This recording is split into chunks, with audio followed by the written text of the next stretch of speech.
যুৱ প্ৰজন্মৰ হাৰ্টথ্ৰব জুবিন গাৰ্গ অভিনীত কাঞ্চনজংঘাৰ বোলছবি প্ৰচাৰ চলাবলৈ আহি বৰপেটা সত্ৰত সেৱা গ্ৰহণ কৰে টীম কাঞ্চনজংঘাই।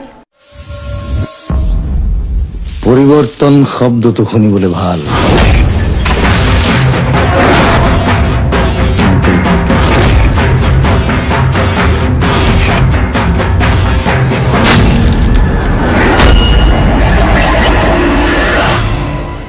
অহা 6 ছেপ্টেম্বৰত সমগ্ৰ অসমতেই মুক্তি লাভ কৰিব যুৱ প্ৰজন্মৰ হাৰ্টথ্ৰব জুবিন গাৰ্গ অভিনীত কাঞ্চনজংঘা বোলছবি। কাঞ্চনজংঘা বোলছবিৰ প্ৰৱচনৰ হেতু টীম কাঞ্চনজংঘা আহি উপস্থিত হয় বৰপেটাত উপস্থিত হৈ টীম কাঞ্চনজংঘাই পোনে পোনে বৰপেটা সত্ৰলৈ আগমন কৰে।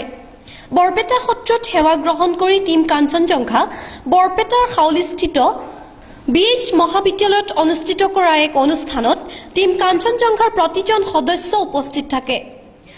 অনুষ্ঠানত জুবিনৰ পত্নী গৰিমা গাৰ্গে মহাবিদ্যালয়ৰ ছাত্ৰ ছাত্ৰীসকলৰ লগত খুহুতীয়া কথাৰে পৰিৱেশ জীপাল কৰি তোলে।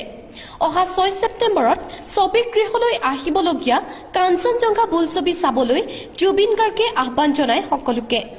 ছবিখন সাম্প্ৰতিক সময়ত যুৱ প্ৰজন্মৰ মানসিকতাৰ ওপৰত নিৰ্মিত বুলি জুবিন গাৰ্গে জানিবলৈ দিয়ে। লক্ষণীয়ভাৱে বোলছবি চাব যোৱাৰ সময়ত মটৰচাইকেলৰ হেলমেট পৰিধান কৰিবলৈ আহ্বান জনায় টীম কাঞ্চনজংঘাৰ সদস্যসকলে।